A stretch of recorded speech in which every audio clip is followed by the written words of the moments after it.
Oke, baik. Sudah saya record. Bismillahirrahmanirrahim. Assalamualaikum warahmatullahi wabarakatuh. Selamat pagi, Pak Isan dan juga Bu Ivi. Semoga dalam keadaan sehat. Happy weekend. Saya ucapkan untuk Bapak Ibu.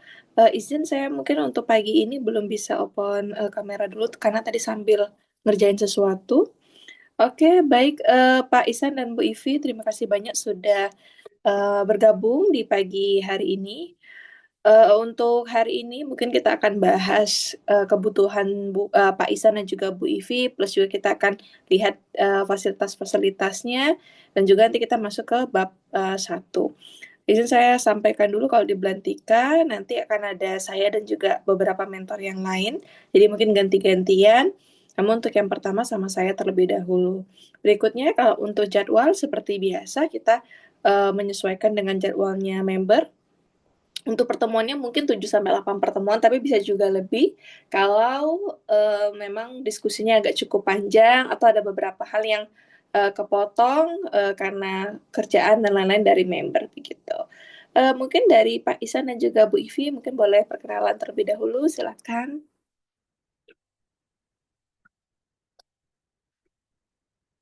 Masih mute Pak Isan?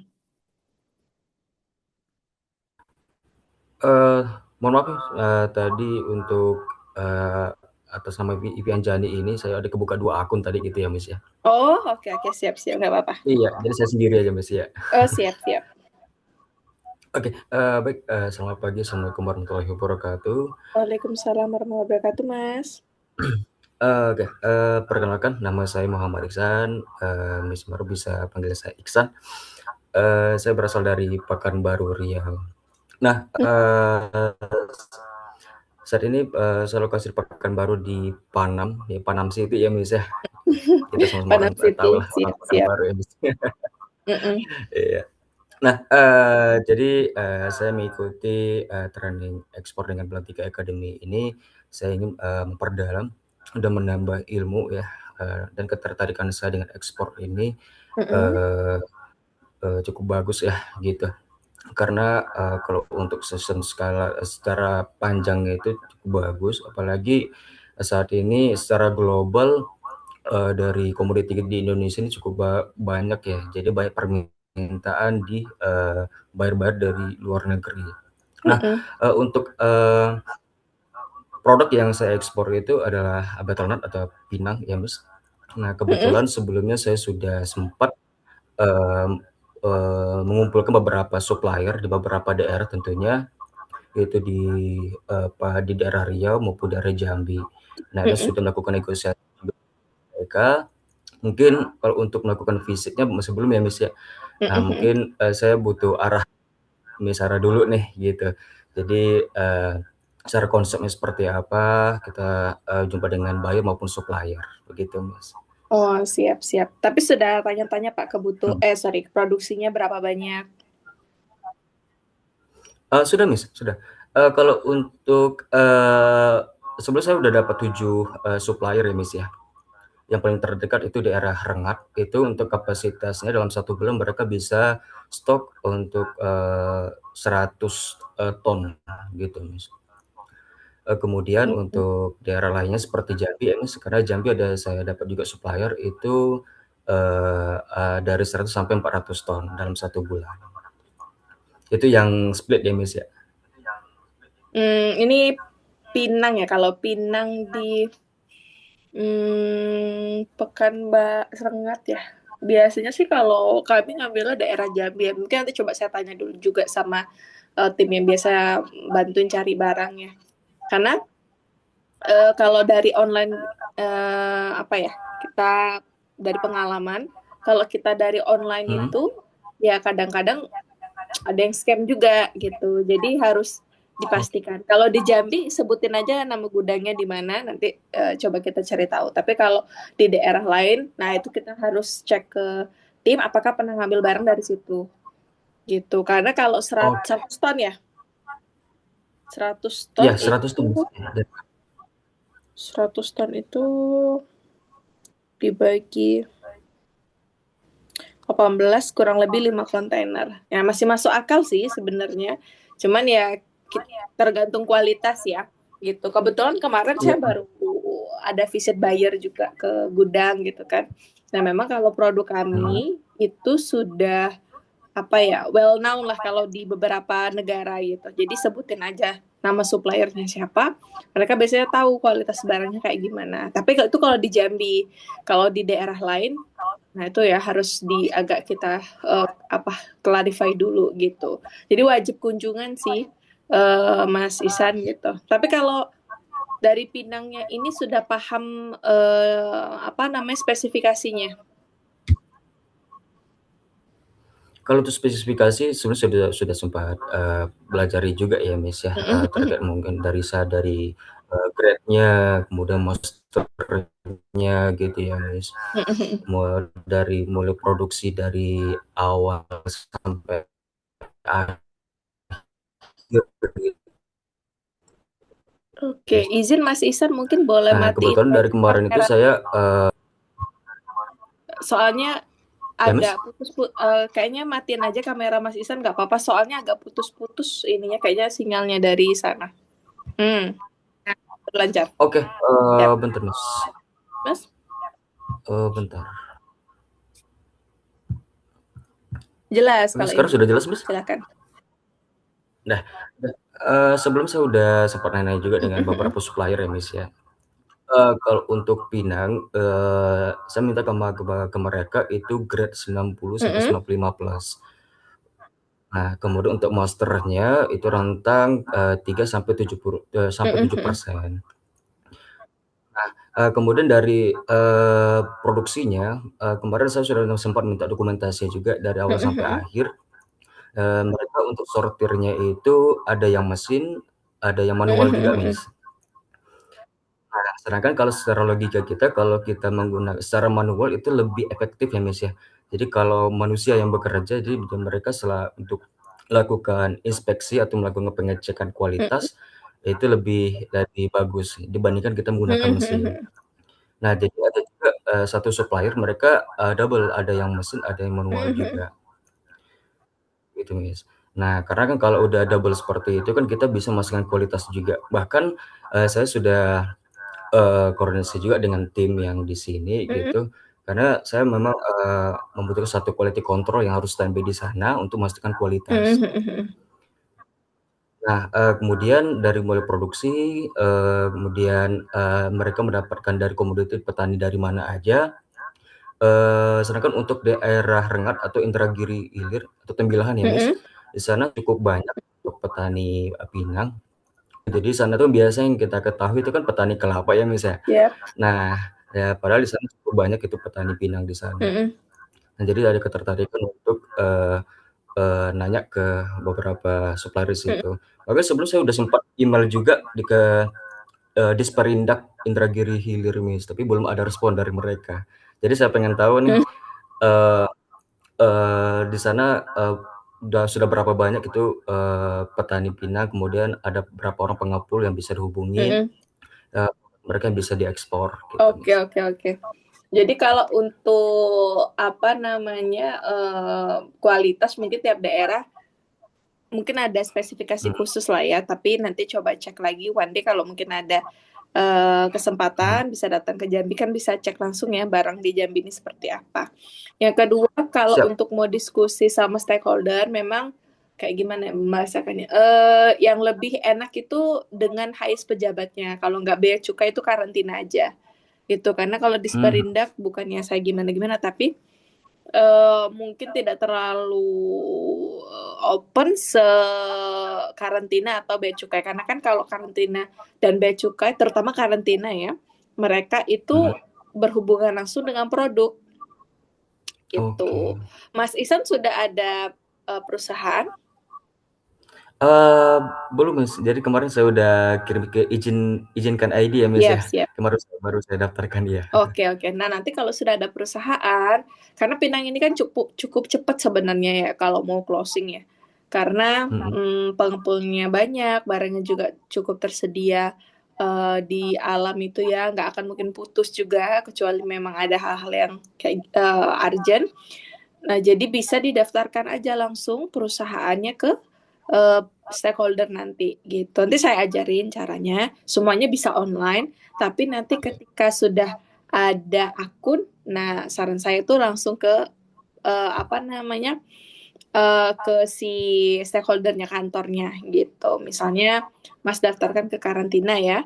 Nah, itu Hmm. langsung datang aja di ke sana, Pak. Saya kemarin baru daftarin PTK online.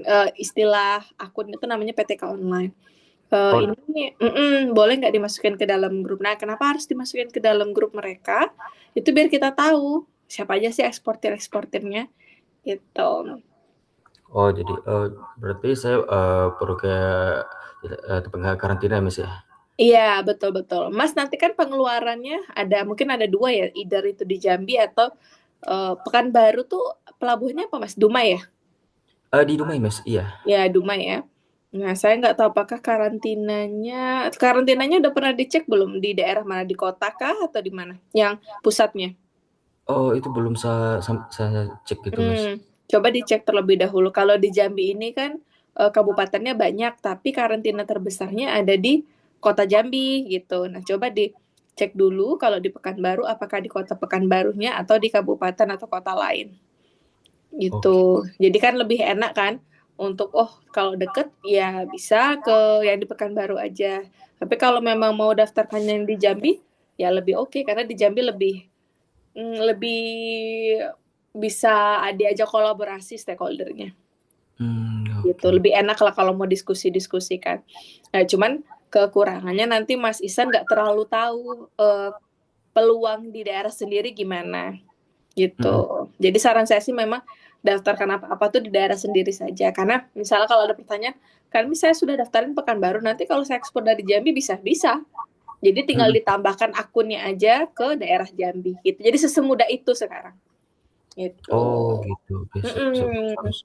Cuman tinggal kita harus mempelajari behavior budaya ya instansi di sana ya seperti apa gitu. Apakah instansinya cukup membantu? Kalau di Jambi sangat membantu, mereka buka 24/7 gitu sampai hari Mhm. Minggu tetap bisa dilayani untuk ekspor. Nah, tapi Mhm. ada beberapa stakeholder di daerah lain karena kita kan juga ekspor dari daerah lain ya. Itu nggak Iya. bisa gitu. Oke. Jadi itu satu behavior yang berbeda. Terus kalau diskusi benar, Miss kalau saya ke Disperindak ini kurang dibales gitu ya, atau mungkin nggak terbuka mereka. Ya memang rata-rata seperti itu. Tapi kalau untuk karantina sama bea cukai jarang sih ada yang nggak mau kasih tahu. Karena kan itu pencapaian buat mereka kalau berhasil Iya betul Mas. Ya banyak-banyak itu gitu. termasuk program mereka juga ya Mas ya? Betul. Jadi itu agak berbenah lah. Ya, Iya. cuman tetap kita harus pelajari. Itu kan di Pekanbaru ini cukup strategis karena bisa ke Medan, bisa ke Jambi, Mhm. gitu. Nggak Mhm. nanggung lah, bisa bisa mempelajarinya banyak daerah. Ke Padang juga deket ya kan. Strategi lah, Iya. cukup strategis ini Iya. tempatnya. Kalau mau belajar Ya, beberapa daerah. ya tambah lagi di Pekanbaru nggak jauh dari tempat saya gitu ya Mas ya. Itu Mm-mm, kan udah ada jalan tol ya penghubung antara Rengat, Jambi gitu ya, mm-mm. ke Dumai. Jadi kan udah memudahkan juga untuk transportasi juga. Betul, betul. Kalau Pekanbaru ini cukup oke karena di apitnya yang gede-gede. Ya. Medan, Padang, Jambi, ya. Jadi Mhm. cukup cukup enak paling Palembang lah yang jauh kan harus lewat Jambi. Nah, cuman itu Iya. kalau mau tiga itu karena kurang lebih sumber daya alamnya sama kalau Pinang gitu. Heeh. Cuman kita jujur tidak pernah mempelajari ya. Misalnya kalau Mas tanya, Miss kalau di Pekanbaru ini barangnya kayak gimana? Nah, itu belum pernah literally kita cek gitu. Mhm. Karena kebanyakan ya kita ambilnya petani di Jambi Oke. gitu sih. Tapi kalau harga berapa Mas sekarang di sana? Kalau untuk harga di Rengat kemarin itu harga di 28.000 Mas. Oh ya, kurang lebih lah. Ya Hmm. kurang lebih, heeh. Karena, kalau average-nya itu dari 27.000 hingga sampai 30.000. Iya, sekarang harga apa ya, bukan harga gudang, harga petani itu ya 28 sampai 30 ribu. Lagi Mhm. tinggi-tingginya memang Mhm, iya gitu. betul. Iya, Tapi bahkan ada juga katanya Mas, ada mau itu turun nih. iya Mas? Katanya mau turun juga harganya, tapi belum tahu sih. Terakhir ya masih hampir 30 ribu. Oke, sip. Tapi sejauh ini Mas kalau untuk, misal nih kalau untuk harga, global gitu ya, Mm-mm. harga luar itu ada penurunan nggak Mas untuk harga dari Pinang itu sendiri? Jadi gini Mas, kalau untuk harga ekspor ya kita tuh tidak punya patokan Oh, international price, kecuali mhm, produknya tuh sawit, kayu, mhm, mhm, kopi, mhm, terus coklat, ya. Itu kan diatur sama negara dan secara internasional. Nah, tapi oke, kalau sumber daya alam yang lain nggak ada patokan kita ya di lokal oke, gitu. Tapi mereka bisa jual sampai berapa? Ya ada yang bilang sampai 70 sampai 80 ribu gitu. oke, Tapi itu siap, ya cuman sekedar riset aja gitu ya, tidak tahu benar-benar dengar tujuan seperti apa karena mereka proses jualnya sudah menjadi bahan jadi, sudah ada mhm, pemrosesan kembali gitu. Jadi ya di packing ulang gitu-gitu kan. Jadi ya kita tidak bisa samakan dengan harga yang punya kita karena kenaikan value-nya kan mungkin adalah berapa persen gitu. Di packing ulang sama biasanya di cutting kecil-kecil mhm, gitu. Cuman kalau harga Pinang itu patokannya kita di bawah. Nah, jadi kalau harga lagi turun, itu waktu yang tepat untuk serok barangnya sebanyak-banyaknya. iya betul Gitu. betul, Kalau Pinang sih seperti itu ya. Namun mhm, kalau lagi naik, ya mau nggak mau harga tidak bisa terlalu dinego banget, sama mhm, WP harus agak gede oke, gitu. Mm-mm. Nah, saran lagi gitu ya, karena Mas Isan kan baru ya, iya mungkin betul, akan quote and quote berkompetisi dengan yang sudah ada. Nah, mungkin yang sudah ada ini marketnya masih standar lah India, Pakistan. Tapi Pakistan udah agak sulit sih sekarang karena kan Iran dibom ya. Jadi agak agak karena Iran perang ini market Pakistan agak sulit sekarang. Nah, mhm, biasanya market yang agak gede volumenya ke Bangladesh. Tapi kalau ke Bangladesh, mereka nggak bisa 100% cash. Selalu pakai mhm, bank. Nah, jadi persiapan aja buat Mas Isan tuh. Kan ini kita ngomongin preparationnya apa aja nih. Selain mhm, belajar produk, kalau mau pinang, itu mau nggak mau harus ada investor. oke, Kalau kita permodalan tidak cukup ya. Kecuali mhm, misalnya Mas Isan secara modal itu ada, misalnya mhm, satu kontainer butuhnya, anggaplah kita jual di harga 28.000 aja lah. dua puluh mhm, delapan ribu tambah 1.029 ya. 29.000 29.500 lah misalnya. Kali 18.000. Nah, butuhnya modalnya sekitar 530 juta satu kontainer. mhm, Nah, kalau memang bisa sendiri, alhamdulillah. Tapi kalau misalnya butuh investor ya, dan sekarang tuh sudah mulai bernetworking, Mas. Gitu. Karena saya kasih tahu aja kalau market Bangladesh tidak mungkin dapat cash 100%. Gitu. Mereka selalu pakai bank dan uang itu bisa dicairkan ketika mhm, Mas Islam sudah ngirimin barang ke negara mereka. Gitu. Dia agak beda pembayarannya dengan negara-negara mhm, lain. Gitu. Karena devisanya kan apa ya? Terbatas ya kalau di Bangladesh. Jadi ya arus uang masuk dan keluar tuh dibatasi sekali. Gitu. Jadi kalau misalnya Mas Isan mau, coba cari market-market baru. Misalnya ada orang yang ekspor ke Inggris nih Mas sekarang. Nah, dipelajari market Inggris tuh kayak gimana sih? Gitu. Karena main Pinang ini cukup mudah, oh, orangnya kan sudah pada paham kualitas ya. Nah, Mas Isan tinggal fokus marketing aja. Gitu. Sama dapat oke, supplier yang benar-benar kuat lah. Boleh ke kami, tidak ada masalah kalau di Jambi. Kalau di Pekanbaru ada suppliernya, nah itu ini aja kayak benar-benar dekat lah. Kalau kami kapasitasnya bisa 3 sampai 5 kontainer sebenarnya. Cuman di kondisi sekarang mungkin 2 sampai 3. Itu kalau marketnya Bangladesh ya. Tapi kalau marketnya negara lain dan mereka kuat secara cash bisa lebih gitu. oke, siap siap, Mm-mm. Jadi mhm, sistem-sistem seperti itu harus dipelajari dari awal, bukan ketika di tengah-tengah mhm, gitu. Karena Pinang itu pertama harganya mahal. Yang kedua marketnya ya cenderung Asia Selatan ya. Terus pembayarannya tidak pernah 100% di depan. Nah, jadi kan perlu cash flow yang cukup bagus iya betul, gitu. Jadi nggak usah malu sih misalnya kayak ada beberapa member juga mungkin main Pinang. Nah, karena kita sama-sama main Pinang menganggapnya kompetitor gitu kan. Padahal Mm-mm. apa namanya?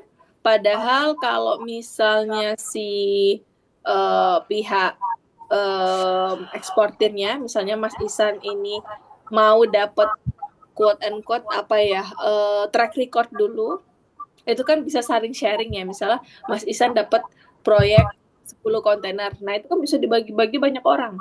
Dua punya siapa, dua punya, jadi broker lumayan juga gitu. Iya. Nah, hal-hal kayak gitu mungkin cukup harus diinin lah, Hmm. dipelajari dari sekarang gitu. Iya. Oke, mungkin dari saya sih itu Mas. Tapi ada lagi yang mau Mas sampaikan sebelum kita mulai di bab satunya? Saya rasa cukup ya, Miss, ya. Oke, cukup ya. Ya. Oke, untuk materi Mas Isan sudah pernah lihat di fasilitas? Sudah sempat saya lihat, Miss. Ada Hmm, beberapa ya, Miss, ya. oke. Yang agak sudah mulai kita harus benar-benar mungkin Mas Isan luangin waktu agak panjang itu di bab ketiga sampai bab keempat lah. Tapi Ah, kalau satu dua kita kan masih pengantar ya, karena Mas Isan sebelumnya udah pernah ini belum sudah pernah belajar ekspor? sebelum belum pernah, Miss. Ini baru pertama kali saya. Oh, oke, siap. Iya. Heeh. Uzin bentar, Miss, Hmm? saya boleh live bentar, Miss? Karena ini ada 2 akun ya. Oh, siap-siap. Oke, izin ya, Miss, ya. Oke.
Halo, pagi, Miss.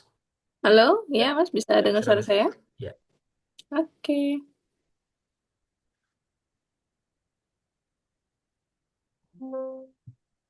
Sebentar. Mana?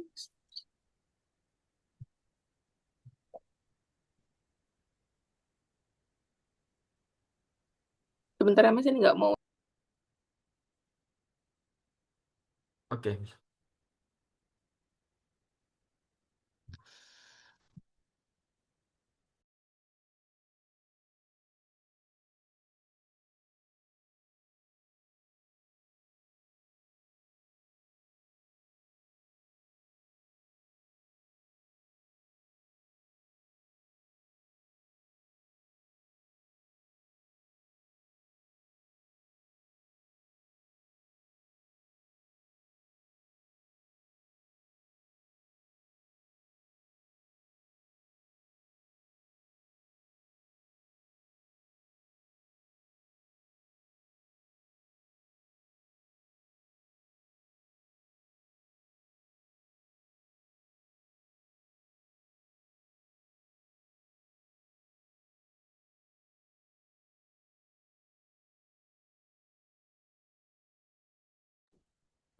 Kelihatan nggak Mas?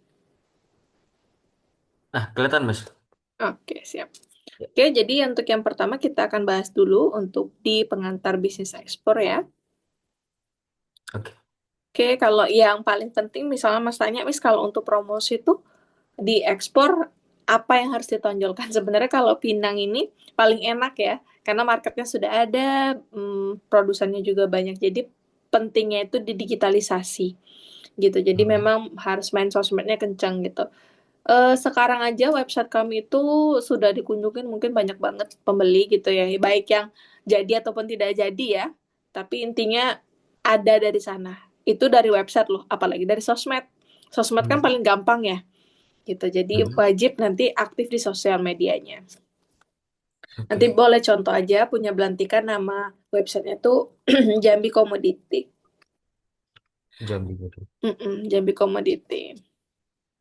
Nah, ini mungkin saya agak skip aja karena ini soal Belantika. Nah, ini yang sering kami sharing juga ke member.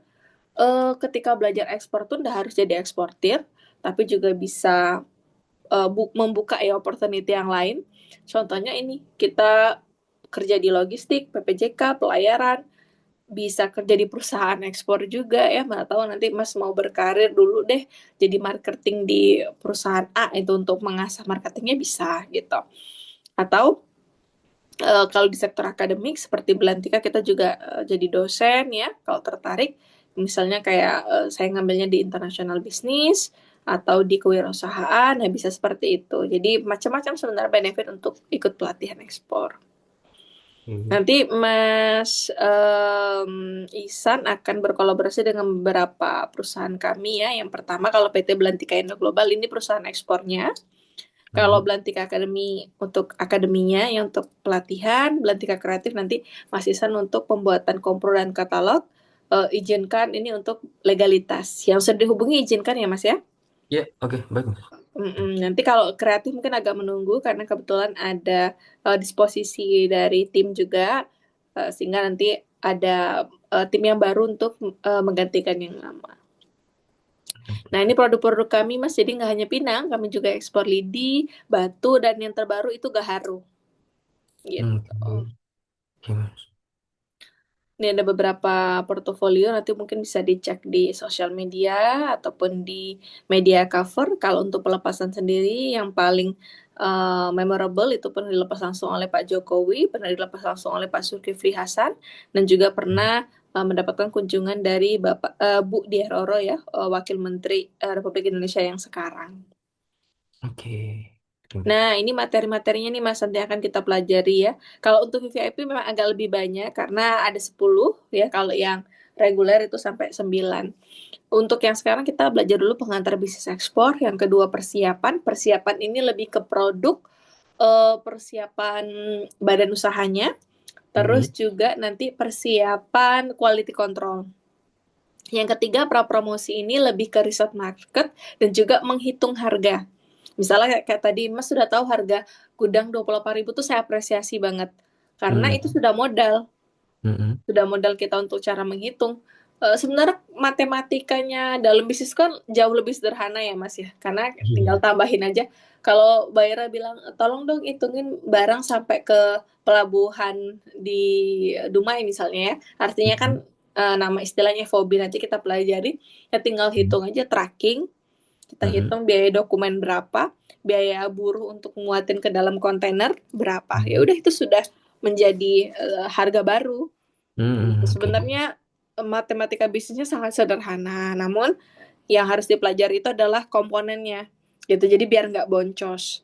Gitu. Iya, Kalau perhitungan itunya sih ya sederhana aja sih, tinggal dikalkulasikan semuanya, tidak ada yang misal kayak pajak apa segala macam tuh ya enggak gimana-gimana, pakai pajak 0,5% aja udah bisa.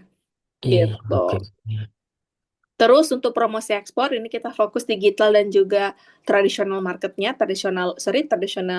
misalnya ikut pameran dan lain-lain. Kalau korespondensi dan negosiasi ekspor ini lebih ke asistensi ke pembeli ya. Mhm. Terus metode pengiriman ekspor ini agak lama, materinya 6 sama 7. Jadi mungkin nanti Mas Isan bisa pilih waktu yang agak fleksibel yang, karena biasanya sih 2 sampai 2,5 jam lah untuk bahas ini. Karena Mhm. kalau metode pengiriman kan mulai dari produk ya, berarti harus diapain, harus hubungin Iya. siapa, dokumennya apa. Nah, itu kita pelajari di 6 dan 7. Simulasi ini adalah um, apa namanya, rekapan semua pelatihan kita dari 1 sampai 7 ya, nanti akan ada simulasinya. 9 ini mindset ya, jadi kita untuk closing ekspor itu apa aja yang harus kita tekankan, mungkin kalau ada tim apa yang kita harus share. Dan terakhir nanti ada kelas investor, materi khusus kelas VIP hanya akan dipelajari oleh teman-teman yang di VVIP. Oke. Waduh. Oke, kalau untuk ekspor sama impor sebenarnya pasti sudah tahu ya, bedanya adalah keluar dan masuk barangnya. Namun kalau secara mungkin saya tanya dulu sama Mas Isan, menurut Mas Isan yang paling sulit itu ya secara birokrasi dan juga eh, penjualan barangnya ya, apakah sebenarnya itu diekspor atau diimpor? Eh, Kalau untuk secara birokrasi, misalnya kalau kesulitan impor ya, Mas, ya? Betul ya. Jadi memang Mhm. secara birokrasi itu Mhm. diimpor. Iya, Karena impor itu jarang ada orang bisa buka kontainernya sendiri. Pasti pakai forwarder. iya. Beda dengan ekspor. Kalau ekspor kita bisa usahakan sendiri pembukaan kontainer, terus masukin barang, dokumen itu bisa solo karir aja kita bisa. Nah, tapi kalau Mhm. impor tuh agak agak sulit lah. Nah, namun kalau soal market, perbedaannya karena impor ini kita masukinnya ke negara kita, gitu ya. Jadi mungkin kita membaca tren tuh lebih lebih enak. Nah, namun kalau ekspor kan literally kita marketingin keluar ya. Lebih banyak Iya. strugglingnya gimana ini memang bisa marketnya ke luar gitu. Jadi ada plus and minus. Tetap saya tidak suka sekali ya dengan konten-konten yang kayak ngapain ekspor ya, seharusnya kita impor ya. Itu orang-orang yang bisnisnya cuan doang tuh. Tapi mereka Mhm. tidak memikirkan apa ya, quote and quote ya, perputaran ekonomi di dalam gitu. Pertama itu sangat mengganggu UMKM ya kalau kita impor terlalu berlebihan, apalagi Mhm. itu bukan di sektor-sektor strategis ya. Misalkan kita sektor strategis itu adalah impor keilmuan, impor transportasi, impor elektronik ya, atau perakitannya di Indonesia, atau mengambil investasi dalam bentuk industri ya, itu kan impor juga ya. Jadi Mhm. dibuka satu perusahaan memang cabangnya yang ada di Indonesia, yaitu bisa menyerap apa namanya, menyerap pekerja gitu ya, SDM. Tapi kalau literally hanya menjual barang itu sangat tidak sustain menurut saya, apalagi negara kita ini kan utangnya banyak. Nah, jadi salah satu untuk Iya. membayarnya adalah dengan ada cadangan devisa. Mhm. Itu kalau kita tidak punya cadangan devisa di apa Bank Indonesia, sudah pasti ya kita mau bayar, mau berhutang lagi sulit.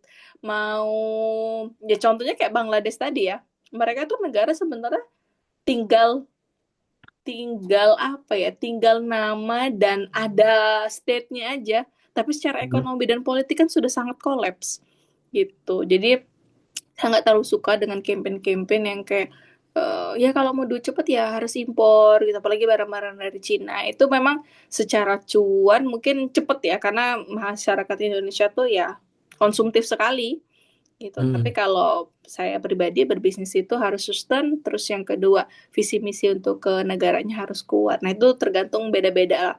Apalagi saya nggak tahu kalau di Pekanbaru, di Jambi ini sangat banyak sekali pemain-pemainnya itu bahkan bukan orang Indonesia. Mereka Hmm. orang Myanmar, orang India, orang Prancis, orang Belanda yang buka pabrik di Indonesia ya. Mungkin kalau yang di sekitar dekat-dekat saya ini masih oke lah dari segi pembayarannya. Tapi ada beberapa di misalnya kayak di Kerinci, saya menyaksikan sendiri itu petaninya hanya dibayar per hari 20.000 Oh, gitu. Itu gitu. so sad sekali dengan Iya benar. pendapatan mereka yang mungkin per bulan itu bisa mencapai ratusan sampai miliaran. Itu jadi sangat menyedihkan dan tidak terkenal jadinya petani-petaninya karena memang tidak punya bergantung. Mungkin ya pemerintah sana juga nggak terlalu peduli kali ya. Nah, jadi itu salah satu yang mendorong kami sih kenapa bikin pelatihan biar semangat ekspor itu selalu ada. Karena kalau kita Hmm. bandingkan Pekanbaru sama Jambi pasti semangat ekspor lebih bagus di Jambi. Karena di sini Hmm. sudah bertahun-tahun ekspor itu, terus yang kedua pemainnya sangat banyak gitu. Jadi semangatnya terjaga, stakeholdernya semangat. Beda Hmm. kalau di daerah-daerah yang sepi ya secara kewirausahaannya gitu. Iya. Pasti mau ngapa-ngapain sulit. Mau nanya Hmm. sama siapa sulit, kita mau berkolaborasi sulit, stakeholder juga jadi mungkin nggak semangat gitu ya. Jadi Hmm. mungkin itu salah satu keunggulan kita lah. Nah, kalau prosesnya seperti apa secara sederhana? Nah, kalau ekspor ini sama kayak jualan produk pada umumnya, tapi ada yang membedakan adalah di bagian pembayaran sama di dokumen ya. Kalau kita di lokal mungkin tidak perlu pembayaran yang ribet karena di lokal ya kita biasanya transfer ya, kunjungan Iya. langsung ya timbang bayar bisa seperti itu. Tapi kalau untuk diekspor ada berbagai macam metode pembayaran dan itu yang bisa memitigasi resiko kita kena tipu. Contohnya ya, tadi kan saya izin dulu sebentar sama Mas Isan 1 jam ini karena ada urusan sama bayar. Karena kemarin ini banget sampai jam berapa ya? Sampai hampir asar. Waktu itu ada kunjungan bayar ke gudang gitu. Hmm. Mereka broker ya, tidak end buyer langsung, tapi ya kita terima semua orang yang mau kunjungan gitu. Nah, Hmm. kita tawarkan pembayarannya adalah DP dulu, 30% minimal, sisanya bebas mau di LC kan, atau dia mau cicil, nggak ada masalah gitu. Tapi kalau ke negara Bangladesh kan biasanya pakai letter of credit ya. Nah, Hmm. jadi dan saya sudah disclaimer dari awal dari apa namanya pertemuan pertama saya bilang kami tidak menerima kalau 100% LC. Yang pertama dari cash flow pasti terganggu, apalagi sekarang tidak bisa diprediksi ya keadaan di luar bisa jadi kapalnya delay, Hmm. bisa jadi apa namanya amit-amit barang kita kena perkara apa namanya perang ini kita jadi belum mendapat pembayaran sama sekali. Atau yang ketiga, Bangladesh itu banknya agak curang ya.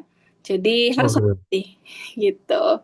Jadi Hmm. pokoknya kalau kita bilang Mas ini harus agak hati-hati ya. Nah itu ikutin aja karena ada beberapa member yang saya sudah bilang kalau 100% jangan kalau ke Bangladesh gitu karena banknya tuh sangat licik gitu loh. Karena kan devisanya kurang ya. Jadi Hmm. ya mereka akan mengusahakan kayak gimana biar mereka dibayarnya lebih gitu. Misalnya kan based-nya on documents, mereka bilang lah dokumennya kurang nih dari PT Belantika. Mau nggak mau kan kita harus melengkapi dokumen tersebut plus kita membayar denda karena kita berbeda dengan perjanjian gitu. Hmm. Devisanya masuk lagi lumayan $10 per ini per diskrepensi atau kesalahan. sepuluh Hmm. dolar kali ada 5 aja udah $50 mereka masuk ke devisa banknya gitu. Jadi yang bisa memitigasi kita kena tipu itu sebenarnya pembayaran Hmm. gitu. Jadi kemarin pasti tanya, kenapa nggak kamu 100%? Saya tidak bilang cash flow-nya dulu di depan, tapi saya bilang itu keamanan. Itu Bank Hmm. Bangladesh sudah berulang-ulang gitu seperti itu. Kalau sama buyer sih saya nggak pernah ada masalah ya. Cuman sama Hmm. bank ini yang sering quote and quote ya nakal lah gitu. Oh. Nah, baru yang membedakan lagi dokumen. Tapi kalau Pinang itu tidak terlalu banyak apa namanya dokumen yang dibutuhkan standar saja, hanya dari bea cukai, karantina, fumigasi sudah bisa diekspor. Tapi kalau pinang ini masuk ke negara-negara seperti Bangladesh, India, Pakistan, biasanya disertakan dari surveyor juga. Kayak semacam certificate of analysis, tapi namanya berbeda. Seperti radiation certificate, pernah dengar ini Mas? Kasus yang udang itu kena radiasi. Oh, kalau kasus itu belum, Miss. Kalau misalnya radiasi ya, Miss. Hmm. Oh. Ya, jadi waktu itu kan pernah ya Amerika cukup ramai karena katanya udang dari Indonesia mengandung radiasi. Nah, pemerintah Indonesia itu cenderung kayak apa ya, defensif gitu loh. Menurut Mm-mm. saya tidak perlu seperti itu. Mm. Kenapa? Karena memang kita perlu akui Indonesia ini kurang sekali dalam kualitas barang Mm. gitu. Kalau di Pinang kita sudah tahu namanya radiation certificate itu udah dari dulu, dari pertama kali ekspor bahkan. Iya. Gitu. Jadi nggak perlu defensif, harus ditelusuri. Misalnya karena kena radiasi ini kan bukan hanya ketika produksi, bisa jadi ketika di perjalanan Iya, betul, Miss. kontainernya misalnya, Mm. atau ada parameter yang digunakan oleh surveyor atau mungkin stakeholder lain yang memicu adanya radiasi itu bisa gitu. Mm. Jadi tidak perlu defensif, seharusnya itu dicarikan solusi Mm. gitu. Kalau memang produk Indonesia ini bagus ya, kita udah ekspornya ke negara-negara maju. Sampai sekarang kan kita ekspor sumber daya alam itu selalu ke negara-negara berkembang, terus mereka baru produksi kembali atau kita kirimnya ke Cina ataupun negara-negara yang bisa ekspor atau re-ekspor kembali. Gitu, tidak menjadi end market kan. Gitu. Mm. Kan sulit sekali masuk ke Australia apalagi. Oh, it's Iya, very betul. difficult masuk ke Australia itu. Ya, ya, saya pernah dengar juga itu, Miss, ke Australia ya. Iya, ya Australia mau kayak mana kita beat ya. Mereka produk-produknya terkenal. Contohnya yang paling kalau pertanian perkebunan itu di gandum mereka. Peternakan sapi ya. Kayaknya nggak pernah deh. Saya mungkin bisa riset lagi nanti. Tapi kayaknya nggak pernah ada kabar bahwa daging sapi Australia itu mengandung A, B, C, dan D. Ini jarang Mm. sekali. Iya, betul. Jarang, jarang, jarang. Biasanya barang-barang yang sering kena problem di internasional tuh kalau nggak dari Cina, Mm. India, itu sering tuh ya. Tapi kalau di Australia kayaknya nggak pernah ada problem seperti itu. Jadi seharusnya pemerintah Indonesia tuh fokus terhadap apa ya, perbaikan di kualitas tadi. Nah, untungnya kalau kita Pinang, nggak ada lah yang seperti itu. Gitu. Mm. Tapi ini sekedar sharing saja. Dulu kita pernah mengalami hal yang hampir mirip kayak udang tadi. Tapi Mm. kalau udang tadi kan kena radiasi katanya. Kalau yang Oh, punya iya. kami itu terkena namanya aflatoksin. Jadi aflatoksin itu ada di semua produk pertanian dan perkebunan. Mungkin kalau Mas pernah lihat kita mau makan buah gitu ya. Terus buahnya ini udah mulai ada jamur-jamur hijau. Mm. Nah, itulah disebut dengan aflatoksin. Jadi Oh. ada jamur atau bakteri yang sudah apa si produknya udah terinfeksi gitu. Nah, pinang itu agak impossible untuk terinfeksi karena kan dia kering. Mm. Kecuali kita ekspornya barang basah. Iya. Pastilah dia berjamurnya cepat. Tapi kalau kering itu impossible. Nah, namun kami tidak defensif sebenarnya. Kami mencoba mencari tahu gitu, apakah memang barang kami ketika sampai di Pakistan itu berpotensi untuk ada jamur atau kayak gimana? Karena dari kami sendiri itu melengkapi sampai 4 sertifikasi dari surveyor, dari Sukovindo, dari karantina, dan satunya lagi dari sertifikat kesehatan dari satu lagi punya negara lah intinya dinas apa gitu, dinas ketahanan pangan, sorry, dinas ketahanan Mm. pangan. Jadi sudah 4 nih dan semuanya mengatakan barangnya oke gitu. Mm. Jadi kita bisa apa namanya tarik kesimpulan either itu memang permainan di Pakistan atau yang kedua ya memang standar kita tuh masih sangat rendah sekali di Indonesia gitu. Oh, iya. Nah, hal-hal seperti itu possible Mas terjadi. Bayangkan kalau Mas kirim barang dengan posisinya 100% belum dibayar sama sekali. What will happen? Udah pasti duitnya nggak dikeluarin. Iya, betul. Gitu. Jadi jangan sampai hal-hal seperti itu terjadi. Kalau saya lagi edukasi di live, pasti ada aja tuh yang bilang, tapi kan LC itu aman, Miss. Iya, secara bank itu aman. Mm. Namun secara kita sebagai pembisnis dan ada potensi-potensi seperti tadi, itu sangat mungkin terjadi, sangat mungkin terjadi. Kalau nggak percaya, silahkan tanyakan kepada bank-bank yang apa namanya membantu ekspor pinang, baik ke Bangladesh, ke India, sama Pakistan. Pasti banyak sekali kasus-kasus uangnya tertahan. Bahkan yang terbaru itu di Jambi tertahan 2 juta dolar kalau nggak salah. Lumayan banyak ya Mas ya. Sangat banyak sekali. Jadi itu tuh bukan cerita dongeng-dongeng atau untuk menakut-nakuti, itu bukan, tapi memang itu possible untuk terjadi Iya. ketika kita sebagai pembisnis ekspor. Kayak gimana ya, mentang-mentang kita ada uang gitu ya. Nah, Mm. itu tidak kita pelajari di bagian situ. Jangan old school, harus modern kayak ya bodo amat mau bayar gimana, kita kan yang jualan gitu. Mm. Kita jualan di lokal aja nggak mau apa namanya, ya mungkin orang-orang yang COD itu cukup banyak ruginya kan, ada yang nggak mau bayar ketika COD Iya. apa segala macam. Jadi konsep itu dibawa aja ke internasional Mm-mm. gitu. Oke, oke. Nah, berikutnya ini beberapa mitos mungkin saya mau sharing sama Mas Ihsan. Yang pertama, kalau menurut Mas Ihsan, apakah perusahaan besar saja yang bisa ekspor, atau di pengalaman Mas Ihsan ada fakta yang berbeda? Sejauh ini ya nggak harus perusahaan besar juga ya, Miss ya. Mm-mm, Nah, bahkan ada yang dalam bentuk CV, ada koperasi ya gitu ya. Ada juga yang ekspor gitu, Miss. betul. Nah, Bahkan ada yang perorangan. ada per orang ya betul. Nah, jadi bisnisnya nggak hanya berbentuk badan usaha, bahkan ada yang perorangan. Tapi kalau perorangan itu terbatas ya, paling maksimal mereka bisa ekspornya 30 kiloan. Di atas Hmm. itu memang sudah harus berbentuk badan usaha, Hmm. gitu. Yang kedua, apakah ekspor itu butuh modal yang besar? Sebenarnya tidak, Miss. Nggak Mm-mm. harus butuh modal yang besar ya.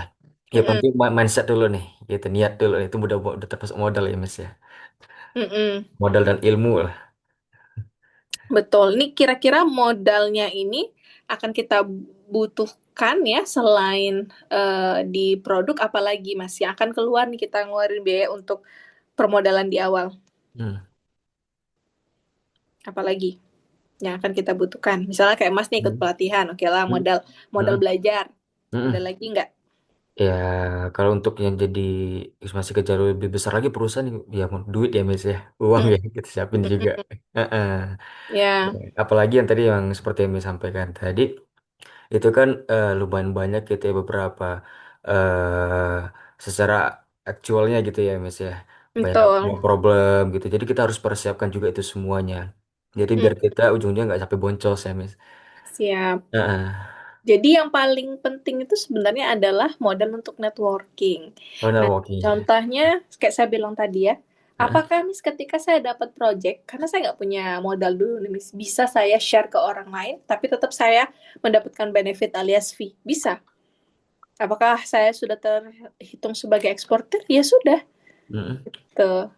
Jadi eksportir itu nggak harus langsung pakai badan usaha sendiri, bisa kita berbagi project. Nah, cara mengkomunikasikannya itu yang kadang-kadang orang kayak gimana ya? Nah, ini beda ketika level yang baru belajar sama mungkin yang sudah di dalam bisnis. Mungkin karena yang baru belajar pasti bilangnya, di mana ya cari investor? Heeh. Hmm, bahasanya adalah itu apa ya, agak berat gitu ya investor. Tapi kalau kita coba masukin lagi, di mana ya cari partner untuk bisa ekspor barang ini? For example, misalnya saya ada project 10, tapi saya nggak sanggup ngerjain semuanya. Heeh. 5-nya saya mau bagi sama Mas Isan. Saya tidak akan bilang, Mas Isan boleh nggak Mas Isan jadi investor di project kami. Itu Heeh. kan kesannya solo ya, kayak sentris sendiri gitu. Tapi kalau saya bilang, Mas Isan saya ada 10 kontainer, 5 saya kerjain, 5-nya lagi Mas Isan mau nggak? Nah, Mau. Nah, mindsetnya kan jadi beda ya. Nah, iya. modal-modal untuk seperti itu yang harus dipelajari sebenarnya. Mm. Apakah orang-orang yang bilang, benar nggak bisa ada orang ekspor 0 rupiah? Ya benar, mungkin ada yang kerjanya seperti itu. Mm-mm. Mereka bagus cara komunikasinya. Ih. Gitu. Jadi mereka bisa tarik investor yang cukup banyak, yang orang nipu-nipu aja banyak ya, apalagi orang yang baik. Contohnya di Jambi ini saya tahu ada beberapa supplier yang itu manajemen keuangannya sangat buruk sekali, tapi orang masih percaya mau beli sama dia.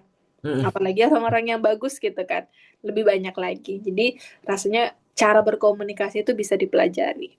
Yang Oke. ketiga, birokrasi tadi sudah terjawab ya. Kalau di ekspor itu tidak sulit, kecuali barang-barangnya memang diatur sama negara, itu berbeda. Contohnya, apa sih yang diatur sama negara? Pertambangan.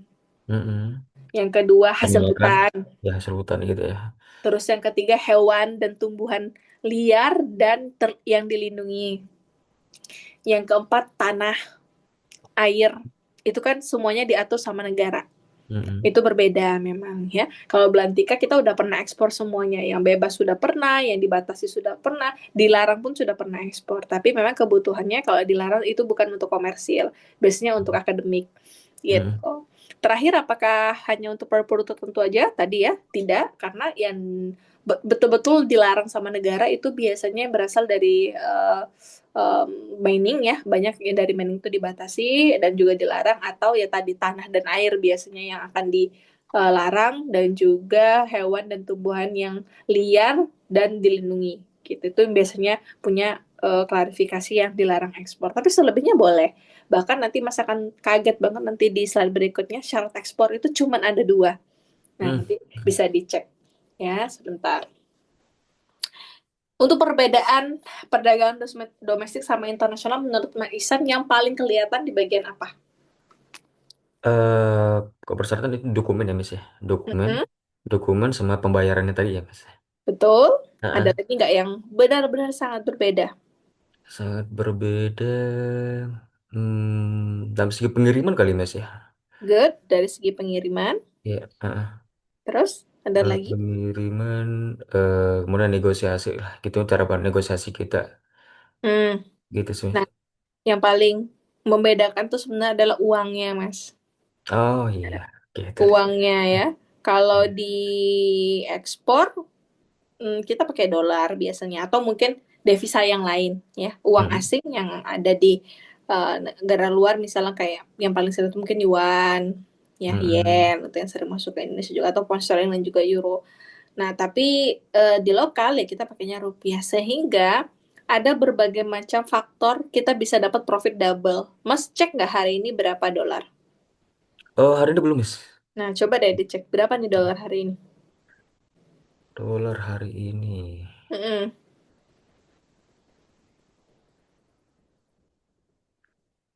Dolar hari ini berapa nih? Oh 17.000 Mas. 17.000, belakangnya ada nggak? 17.089 rupiah. Oke, 89 rupiah itu sangat berarti kalau di ekspor. Iya, Jadi gitu, Mas. kenaikannya sudah 17.000 loh Mas. Saya bisa prediksi itu bisa jadi 20.000. Kalau Hmm. keadaan geopolitiknya tetap seperti ini. Karena 17.000 ini sudah berlangsung 1 minggu. Mm-mm. Ya, bahkan lebih Mas. Waktu itu kami ada pembayaran ekspor minggu kemarin ya, dapat di 17.000. Padahal waktu em, kirim barang itu mungkin di 16.600 atau 16.800. Mm-mm. Kenaikannya cukup lama, ada 2 minggu gitu. Mm-mm. Nah itu potensial untuk mendapatkan profit lebih. Oh gitu ya Mas ya. Jadi Oke. gimana ya, ekspor ini buah si malakama lah. Kalau misalnya dolar menguat, ya kita Ya. dapat omset yang cukup oke ya, profitnya tebal jadinya. Mau bagi Mm-mm. investor pun senang Mm-mm. gitu kan. Investornya bisa lah kita kasih apa namanya ya, hasil lebih lah nih untuk dia mau invest lagi next time. Bisa Mm-mm. dari profit tadi kan lumayan. Misalnya berapa tadi, anggaplah 16.800 ya, kami untung 200 perak. dua Mm-mm. ratus kali 18.000 aja sudah 3.600.000 Mm-mm. kelebihannya itu. Nah, itu mungkin bisa kita subsidi dengan pengeluaran yang lain. Iya. Jadi profit kita ya sudah benar hanya segitu aja. Misalnya profitnya 50 juta, ya 50 juta tuh bersih. Yang Mm. 3.600.000 mungkin tak bayar tim ya, dan bisa Mm. disubsidi. Jadi yang kayak gitu tuh enak kalau kita mainnya di kurs dolar. Nah, tapi ketika dolar naik sudah pasti keadaan di Indonesia yang nggak baik-baik aja. Ya, Mm-mm. logistik jadi lebih mahal, Iya. kapal jadi lebih mahal. Terus buyer belum tentu mau beli. Mereka Mm-mm. pasti tunggu dulu dolarnya turun Iya. gitu. Mm. Jadi memang ada plus and minusnya, namun kita memang sangat eh, bergantung juga dengan keadaan geopolitik. Makanya kalau di bisnis ekspor itu jangan sampai nggak baca berita sih menurut saya. Hmm. Sensitivitas terhadap ini kan perbedaan domestik sama internasional. Mungkin kalau di domestik kita nggak perlu tahu banget deh di lokal ini seperti apa. Tapi kalau di internasional wajib gitu Hmm. karena contohnya ya, karena again kami ekspor ke Bangladesh. Bangladesh itu negaranya sudah kolaps, banknya juga banyak yang apa namanya kekurangan uang juga gitu kan. Jadi kan banknya banyak ditutup ya. Nah itu kalau Hmm. kita nggak baca-baca berita bahwa ada beberapa bank yang ditutup atau bank yang di merger, kita kena scam bisa itu Oh iya. gitu. Karena kan nanti bayarnya bilang, oh LC-nya udah terbit ya. Memang terbit di ke bank kita gitu ya. Namun kita nggak tahu bahwa bank tersebut bermasalah. Nah, Hmm. sensitivitas seperti itu yang harus kita banyak pelajari sih kalau di internasional. Jadi hubungan dekat kita dengan stakeholder itu wajib. Kita kan walaupun kami sudah ekspor 4 tahun, tapi kan saya tidak semuanya menguasai soal perbankan nih. Semua negara saya tahu tidak mungkin. Yang memberitahu itu pasti si pihak bank sendiri. Bu Cemara, ini di Bangladesh lagi ada merger besar-besaran. Mungkin coba dicek dulu banknya apakah kena merger atau tidak. Nah, itu kan stakeholder yang memberitahu. Jadi kita memang harus dekat dengan mereka. Hmm. Nah, secara lebih jelas sebenarnya yang membedakan ini adalah ini ya, jarak dan waktu. Mungkin dari segi kita negosiasi, waktunya akan menyesuaikan dengan mereka. Hmm. Peraturan khusus, of course, tadi ya, kayak saya bilang di Pakistan, mungkin ada beberapa sertifikasi, berbeda budaya, mata uang, dan juga hukum. Budaya ini mungkin cara kita, apa namanya, treatment ya ke mereka. Waktu itu saya pernah dapat pembeli dari, saya agak lupa Arab Saudi atau Dubai waktu itu. Mungkin behavior mereka ketika mereka datang ke suatu negara untuk bisnis atau mereka sedang melakukan bisnis, partnernya akan menyiapkan akomodasi gila-gilaan. Hmm. But for us ya, selagi belum Iya. ada uang yang dibicarakan ya, we are not going to do that business Hmm. gitu. Ya akomodasinya sederhana aja, misal dijemput apa segala macam. Tapi kalau sampai literally kita yang booking hotel and so on itu kami sudah tidak bisa tolerir. Nah dia marah waktu itu, literally marah di hotel. Kok bisa sih tamunya diginiin? Ya itu behavior yang berbeda. Hmm. Itu mereka pengen bisnis itu ya dirajain. Padahal for us ya bisnis is business Hmm. gitu. Kita kan bisa lihat gerak-geriknya orang ini bisa dipercaya nggak sih? Iya, iya. Gitu. Nah, jadi perbedaan budaya itu mungkin harus agak dipelajari. Nah, Hmm. tadi ya, mengapa untuk ekspor? Salah satunya adalah untuk mendongkrak ekonomi ya, baik UMKM, terus juga karena saya suka sama ekspor dari awal saya belajar ekspor itu sudah quote and quote jatuh cinta karena supply chain-nya semuanya hidup. Hmm. Petani sejahtera, pengepul sejahtera, eksportir sejahtera, logistik sejahtera, pihak-pihak surveyor, kapal, stakeholder, semuanya sejahtera. Nggak ada yang dirugikan. Bahkan kalau bayar datang ke Indonesia, udah pasti ada penerbangan domestik ya yang mereka pakai. Hmm. Dari Jakarta ke Jambi aja udah lumayan tuh. Berapa, mungkin sekali berangkat bisa 2 sampai 3 juta. Pulangnya lagi ya, terus hotel setempat, UMKM di sekitar, mereka stay di Indonesia pasti bukan sehari 2 hari, bisa sampai 1 minggu Hmm. gitu. Jadi kenapa saya suka ya semuanya tuh quote and quote secara tidak sengaja terbangun gitu. Karena kita prosesnya jual beli yang disertai dengan logistik gitu. Tidak Hmm. mereka sendiri urus Hmm. gitu. Jadi salah satu alasan kami kenapa tetap untuk diekspor itu ya kontribusi kepada masyarakat daerah dan negaranya tuh cukup kena gitu. Nah, namun secara personal ekspor itu adalah bisnis yang cukup bisa survive di masa-masa krisis. Contohnya kalau di COVID kemarin yang menyelamatkan ekonomi Indonesia kan ekspornya, karena kita masih berlangsung ekspornya. Itu Hmm. bahkan banyak yang meningkat. Kayak Hmm. contohnya tanaman hias, yang gitu-gitu loh, yang untuk hobi-hobi tahun 2021 kan meningkat semua. Hmm. Iya, Mas. Gitu. Itu yang membuat kita mungkin alasan bisa ekspor. Nah, saya mau tanya ke Mas Isan, kira-kira syarat-syarat untuk ekspor, menurut Mas Isan apa? Saya tadi kasihin ya, cuman ada dua. Hmm. Kira-kira Eh, apa syaratnya? kalau syarat-syarat ekspor tadi itu yang pertama tadi model tadi Miss ya. Hmm, Kemudian produk lah. Kita harus persiapkan produk. oke. Produk Kalau itu. secara ininya, birokrasinya? Secara Tentu aja. birokrasi, birokrasi Mas ya. Hmm. Kalau tadi itu kan ya Hmm. berdagangnya. Kalau berdagang Hmm. ya harus ada barang, modal. Tapi kalau Nah, untuk bisnis ekspornya nah, atau syarat sertifikat tadi ekspornya, Mas. sertifikasinya apa? Ya, sertifikasi yang tadi itu ada fitosanitarium Mas ya. Mm-mm. Kemudian eh kalau seandainya kita pakai forwarder gitu juga. Terus apa lagi ya Mas? Kalau saya bilang bisa Hmm. kok barang-barang Indonesia tanpa fitosanitari, Hmm. berarti sudah gugur tuh. Hmm. Bisa Oh, barang barang terutama ke India ya, ada beberapa peraturan Indonesia sama India tuh clash. Jadi beberapa produk tidak bisa diterbitkan fitosanitarinya dari Indonesia. hmm. Tapi barangnya tetap aja bisa dikirim ke India. Oh. Hmm, tanpa surveyor boleh? Wajib ada surveyor juga, Miss. Tidak, Tetap gitu. itu tergantung produk ya kalau surveyor. Artinya ya gugur itu tidak semua produk butuh Nah, surveyor. itu yang pertama legalitas ya, Miss ya. Nah, betul. Nah, Jadi syarat ekspor tuh cuma dua, Mas. nah, NIB dan NPWP. iya. Selebihnya kita tidak punya pun tidak ada masalah, tergantung permintaan buyer. Mm-mm, Gitu. Tapi apa sih syarat kita sebagai eksportir nih, Miss? Saya mau mulai ekspor. Saya harus punya apa? Yang penting NIB dan NPWP aja punya. mm-mm. Perusahaan. Gitu. Dan insya Allah udah bisa dilakukan ekspor. Oke. Gitu. Jadi sangat mudah sekali. Namun kalau ada produk tersebut misalnya kayak gaharu itu kan hasil hutan, ada Mm-mm, namanya ekspor permit. Jadi barang tersebut tidak bisa dikeluarkan dari Indonesia kalau tidak kita laporkan kepada kementerian tertentu. Contohnya pastinya kalau gaharu ya Kementerian Kehutanan mm-mm. sama Kementerian Perdagangan gitu. Jadi ada Oh, beberapa produk yang memang harus kita laporkan oke. gitu. Jadi gampang sekali kalau ekspor tuh NIB dan PWP. Nah, Mm, resiko untuk ekspor. Ini ada 6.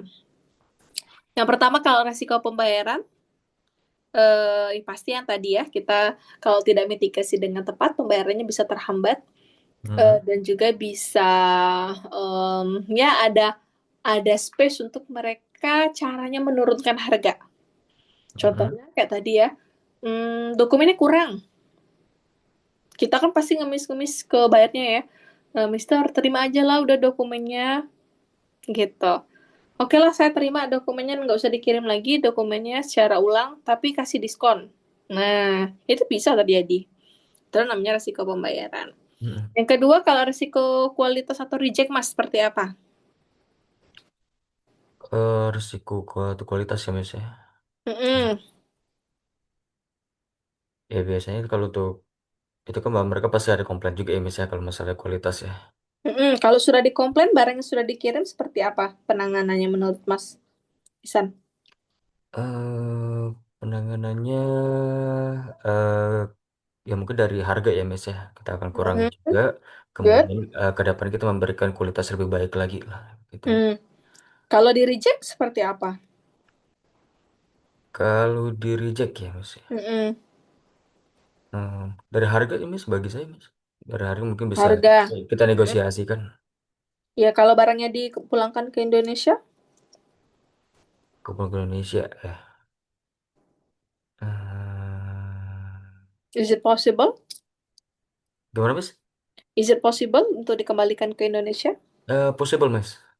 Possible. Iya, Oke. possible. Karena kan itu termasuk produk yang di luar dari kesepakatan kita dengan buyer ya, Miss ya. Juga mungkin Ya. ada kayak yang rusak begitu. Oke. Nah, Nah, I will say ya ketika barang sudah sampai di sana, apalagi pembayaran sudah lunas, it's not possible. hmm, Ya, itu impossible untuk dikembalikan ke Indonesia. Kenapa? mm-mm. Karena kalau dikembalikan ke Indonesia lagi, kita tuh jadi impor. Oh iya gitu ya, Miss. Si Hmm, buyer itu jadi ekspor. mm-mm, Jadi double dong. Gitu. mm-mm, Nah, sehingga ada beberapa kesepakatan betul tadi kata Mas Isan. Mungkin harganya dikurangin, Miss. mm-mm, Suruh kembaliin duitnya, bisa jadi. Atau mm-mm, yang kedua, dia nggak mau terima barang kita, suruh kembalikan ulang, ya kita kembaliin uangnya semua misalnya, mm-mm, dan kita bisa jual barangnya ke orang lain. Atau yang mm. ketiga yang paling ekstrim ya barang kita akan ditenggelamkan. Nah, Hmm. itu possibility ketika barangnya di reject di pelabuhan. Hmm. Hmm. Hmm. Gitu. Tapi kalau dikembalikan itu sangat kecil sekali kemungkinannya. Ya. Kalaupun Hmm. dikembalikan tuh biasanya kayak lagi perang. Kayak Hmm. sekarang Hmm. kan ke Iran sudah nggak bisa ya. Jadi kalau lewat Selat Hormuz ya agak sulit. Itu biasanya akan ada pengembalian atau tertahan di ya laut gitu. Hmm. Hmm. Tapi Miss kalau untuk ke kualitas gini ya Miss ya, eh, Hmm? misalnya kita udah barang udah nyampe di sana, Hmm? terus ada reject. Nah, biasa antisipasi kita bagaimana ya Miss ya ke dengan bayarnya itu sendiri gitu Miss. Pembayarannya harus 100% udah lunas. 100 lunas. Oke. Itu cara untuk mitigasinya. Tidak ada cara yang lain. Mm-mm. Gitu. Karena di mana-mana kalau orang jualan itu pasti pembelinya yang banyak rugi, ya kan? Tapi Mm-mm. kalau kita sebagai penjual sudah memberikan pelayanan terbaik, kualitas yang paling oke, ya dia cari-cari kesalahan kita aja, itu Mm-mm. agak sulit lah. Gitu kita mau kembalikan uangnya kan. Gitu. Tapi Mm-mm. kalau memang ada kesalahan kita, pernah kok Belantika di reject gitu ya barangnya quote and quote karena coba untuk supplier baru, mungkin ketika quality control kami agak kurang ketat waktu itu, Mm-mm. sehingga ya barangnya jelek Mm. gitu. Nah, jadi hmm, apa solusinya waktu itu ya kita 50-50 jadinya. Tetap kita kembalikan uangnya yang berapa defectnya. Ya Mm-mm. sisa. Alhamdulillahnya saat itu dolar lagi bagus, jadi kita dapat profitnya double gitu. Jadi bisa kita subsidi lah bahasanya. Oh gitu ya. Tuh. Oke, kalau di logistik sudah pasti yang seperti sekarang ya. Kalau Mm-mm. keadaan perang, lagi ombak mungkin lagi kuat, apa segala macam, itu transportasi logistiknya pasti terganggu sekali. Sama Mm-mm. kalau misalnya resiko tidak terduga, misalnya tiba-tiba ada mati mesin, ya kayak waktu yang kecelakaan di Baltimore itu kan menabrak menabrak jembatan dan itu force major nggak ada orang yang bisa menduga itu. Itu Mm-mm. seperti apa kalau resiko ekspor kayak gitu? Ya makanya penting asuransi. Mm-mm. Ya. Orang Indonesia ini kalau sudah dengar asuransi udah takut duluan nih karena udah males lah. Asuransi ini apalagi kesehatan ya. Ya, Iya. tapi kan berbeda insuransi kesehatan sama perjalanan. Kalau Mm-mm. insuransi kesehatan mungkin memang banyak celahnya, tapi kalau untuk perjalanan ekspor itu sangat dibutuhkan. Nanti saya Mm-mm. mau tanya sama Mas Isan, kira-kira dari 1 sampai 100% berapa kita alokasikan untuk asuransi perjalanan barang ekspor kita?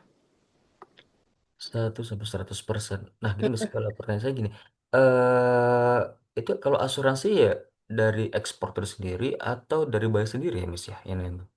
Tergantung nanti terms nanti kita pelajari namanya itu Heeh. import terms apakah barang Heeh. tersebut diterima di negara tujuan semuanya Hmm. kita urus atau sampai di pelabuhan Indonesia aja gitu, tapi anggaplah kita kirim sampai negara tujuan.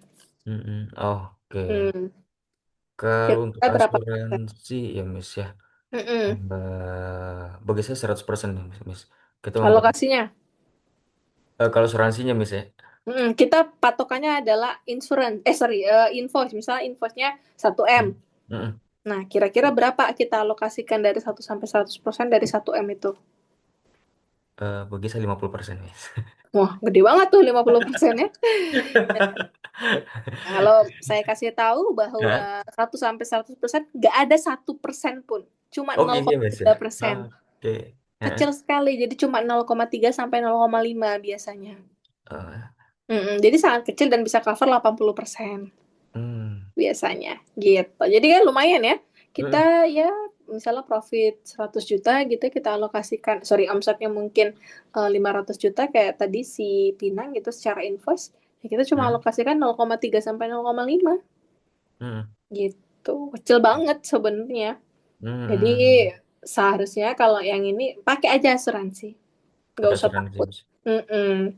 Kecuali untuk produk-produk asuransi yang lain, mungkin ya masih inilah ya masih ada perdebatan. Tapi kalau untuk asuransi perjalanan ekspor tuh wajib gitu. Asuransi. Heeh. Kalau risiko hukum Mas kira-kira seperti apa? Kalau untuk resiko hukum, mungkin dari secara ini ya Miss ya, legalitas tadi ya Miss ya. Mm-mm. Nah, secara legalitas, kemudian dari segi dokumen kita yang tidak valid mungkin, Mm-mm. tidak sesuai dengan barang yang kita kirim. Mm-mm. Misalnya kalau barang kita kirim barang sekian 20 ton gitu. Sedangkan Mm-mm. di dokumen kita itu tidak sesuai gitu, Miss. Itu kan sudah Mm. termasuk ini ya, eh, salah satu pelanggaran lah ya. Nah, jadi kan bagi saya sih kalau untuk mitigasinya ya kita harus cross check lagi, kita memastikan semuanya mulai dari barangnya, invoice-nya itu harus balance nih bagi saya sih gitu. Oke, nah jadi kalau untuk diekspor ini resiko hukum bisa saja terjadi kalau kita memang melakukan fraud ya atau Mm-mm. penipuan. Nah kalau Mm-mm. untuk melakukan penipuan ini ya memang dasar orangnya aja nggak benar dari awal, ya itu bukan resiko lagi lah, itu namanya sebab akibat. Jadi bukan Mm-mm. resiko lagi lah. Nah tapi kalau terjadi seperti itu, apakah bisa dikasuskan? Bisa. Biasanya kan kalau importer itu pasti dia punya perwakilannya di Indonesia. Nah, itulah Mm-mm. mungkin yang bisa dikasuskan karena di Jambi ada beberapa yang masuk kasus juga.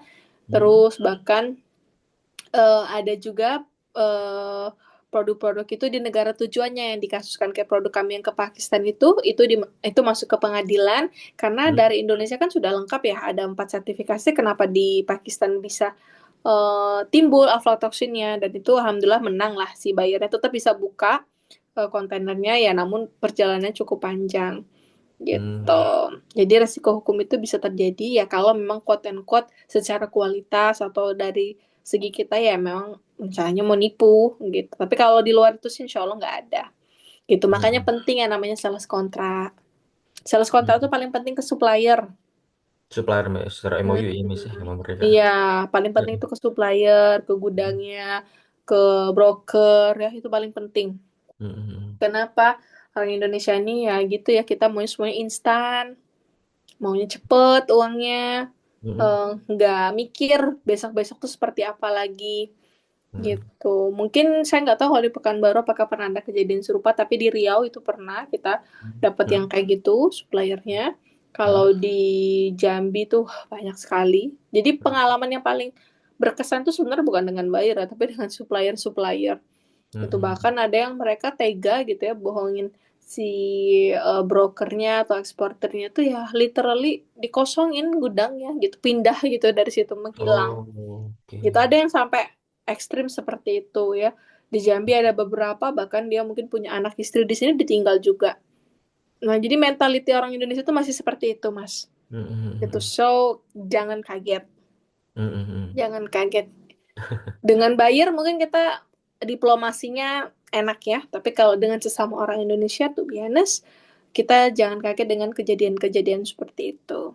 Iya, kita harus siap juga ya misalnya kayak gitu. Betul. Jangankan ke Mm-mm. suppliernya, mungkin kita sesama eksportir aja, Mm-mm. mindsetnya berbeda kan. Mm-mm. Misalnya kayak kami selalu beranggapan ya semua orang itu kompetitor, tapi dalam waktu yang sama adalah partner Mm-mm. gitu. Jadi ya komunikasi tetap harus bagus.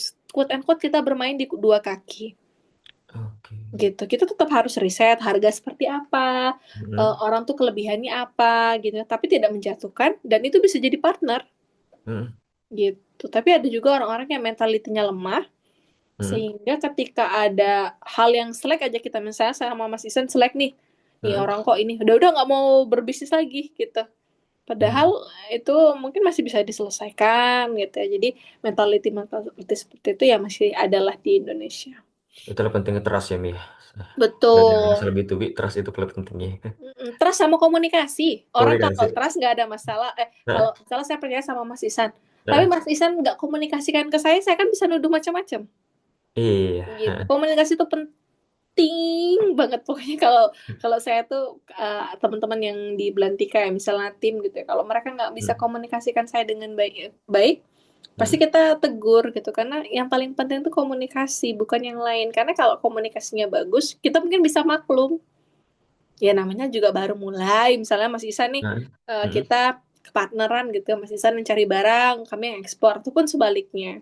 mm, Nah, kalau misalnya Mas Isan nggak bilang bahwa ada kendala-kendala di lapangan kayak gini gitu ya, ya mm, setelah terjadi pasti yang disalahin Mas Isan gitu. Jadi mm, komunikasi is a key. Jadi ya itu mm, perlu dipelajari. Bahkan sampai sekarang pun saya tetap kayak baca buku gitu ya, kira-kira tuh apa sih yang bisa membantu gitu ya untuk kita secara komunikasi lebih bagus. Kita Mhm. ketika berdiskusi sama orang itu mendominasi tapi tidak bikin tidak nyaman gitu.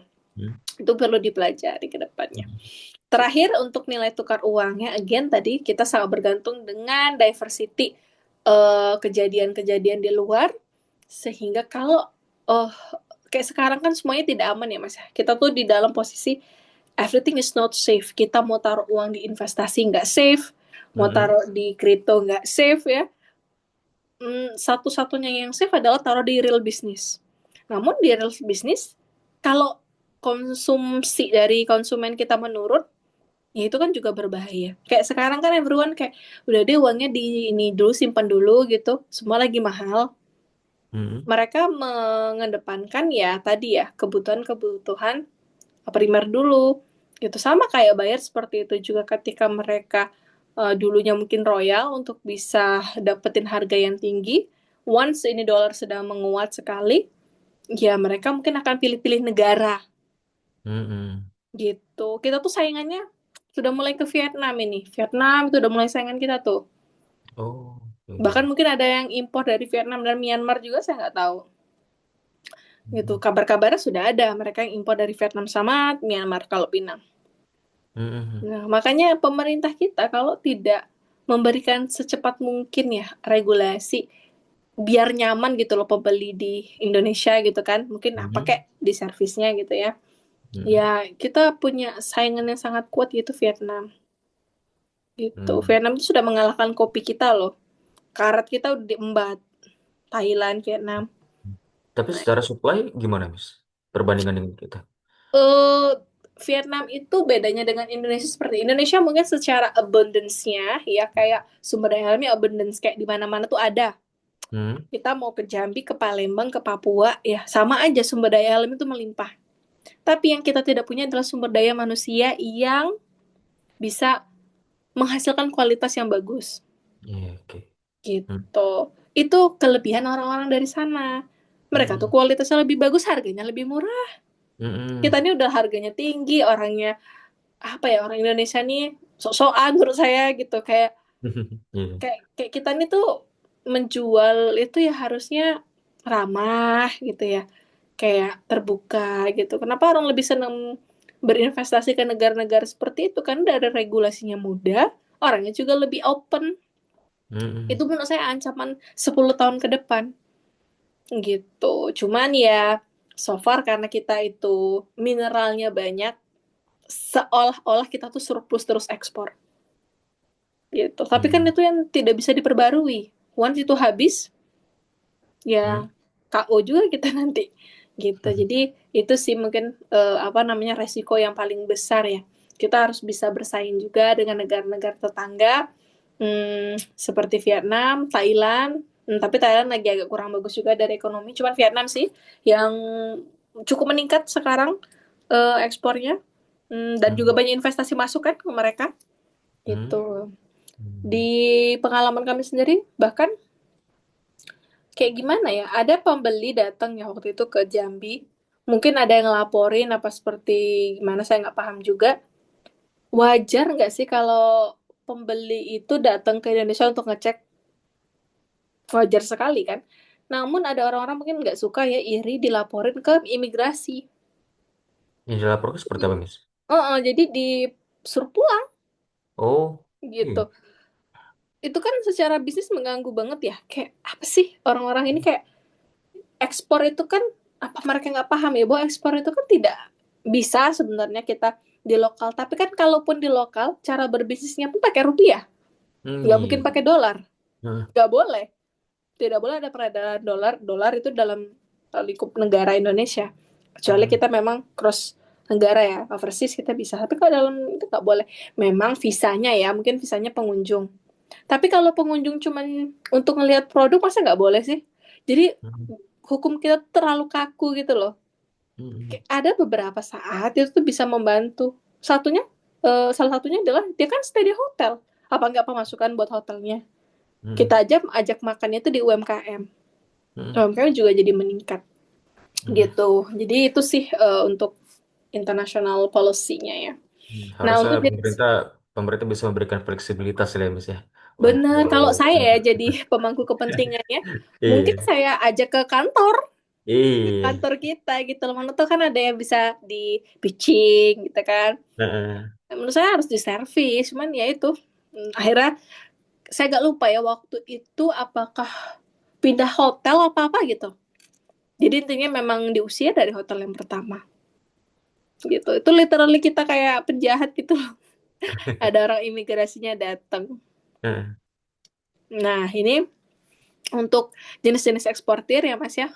Mungkin secara term aja, kalau Mas punya teman atau mitra, dia itu ekspor langsung sekaligus memproduksi barang seperti kami, itu namanya eksportir produsen. Tapi kalau untuk trading company saja, misalnya kita kerjasama di bagian supply nih Mas, saya punya supply, tolong dong eksporin. Mas itu namanya trading company atau trader. Mm-mm. Tapi kalau Mas tidak punya produksi, tapi punya kemampuan marketing, bisa link Mm-mm. and match antara pembeli dan juga supplier, itu namanya broker atau agen ekspor atau makelar lah kita sebutnya. Mm-mm. Gitu. Apakah tiga-tiga ini punya benefit ya? Semua itu punya benefit. Mm-mm. Bahkan sampai sekarang kita juga terbuka sekali kalau ada broker-broker. Mm. Gitu. Confirming house itu ketika kita punya perusahaan lokal itu di luar ya, misalnya perusahaannya kayak Nike ya. Mereka punya industri di Indonesia itu namanya confirming house. Jadi dia cabang. Kayak Indonesia mungkin kalau itu namanya Wisma Dagang ya berikutnya. Jadi misalnya kita Indofood, cabangnya itu ada di beberapa negara, misalnya di Afrika, di Mm. Turki ya, atau mungkin negara-negara lain. Nah itu Mm. kita sebut dengan trading house atau Wisma Dagang gitu. Mm. Jadi ekspor itu tidak hanya barangnya yang cross major, tapi industrinya dipindahin tuh namanya eksportir juga. Mm. Gitu. Sip. Terakhir, untuk pertemuan kali ini mungkin Mas coba lihat dulu. Pihak-pihak yang terkait di ekspor ini ada nggak yang masih kurang familiar Ehm, Bentar, Miss. dari segi nama nih? Itu bagus banget. Nih, MBC ini, Miss. Oke, jadi ketika kita di dalam dunia politik apa namanya perdagangan, Mm. kita kan ada Dinas Perindustrian Perdagangan, Mm. ada Kementerian Perdagangan, tapi kan itu Mm. mengaturnya di dalam dan di luar ya. Mm. Nah, untuk perpanjangan agar produk-produk kita dikenal, itu ada nama tempat promosinya, yaitu Atas Perdagangan atau ITPC. Mm. Dia mirip kayak KJRI, KBRI, tapi fokusnya ke perdagangan. Mm. Gitu. Jadi inilah yang nanti mereka buat perjanjian, mereka mengasistensi kita. Kalau misalnya ada pembeli, pembelinya penipu nggak sih?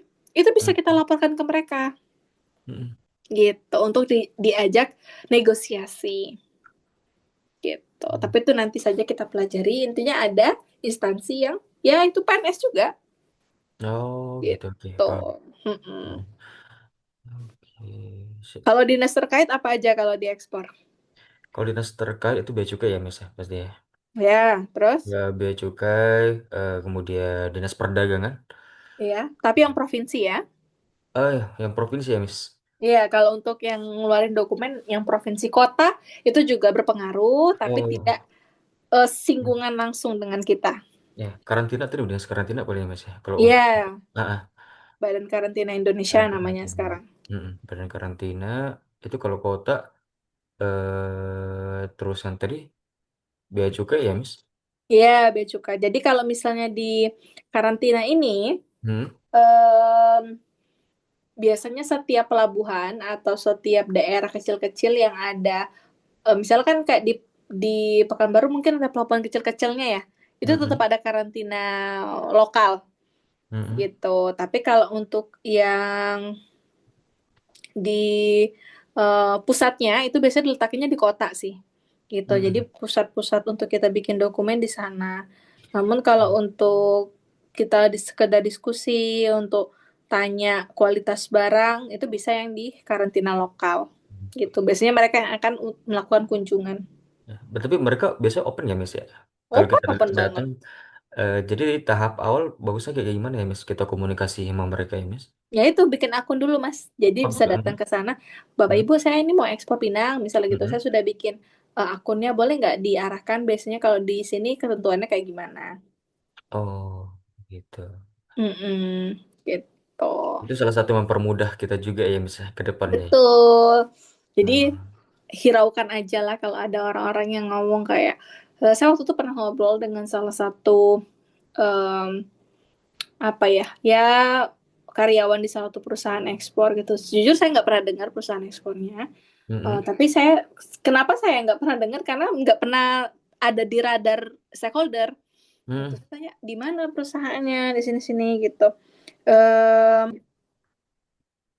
Kok nggak pernah ini ada kunjungan-kunjungan gitu ya. Terus mereka bilangnya, ya kami nggak mau terekspos. Itu menurut saya sangat old school sekali ya. Iya, Tapi ya betul. tergantung lah ya. Kalau saya pribadi enggak sih. Dengan adanya stakeholder tuh kita memperbanyak opportunity. Yang Mm-mm. pertama. Terus yang Iya. kedua kalau ada apa-apa siapa yang mau bantuin? Kalau bukan mereka. Hmm. Gitu. Jadi Terlalu introvert ya Mas ya. iya. Jadi kalau punya bisnis tapi kayak kami nggak mau diekspos Heeh. itu sas menurut saya. Kamu mau nipu Mm-mm. atau kayak gimana? Gitu. Mm-mm. Apalagi kita nih butuh semangat itu di Mm-mm. Jambi ini. Karena Mm-mm. kalau di Jambi kan mohon maaf kalau developmentnya agak lama ya Mas ya. Jadi Mm-mm.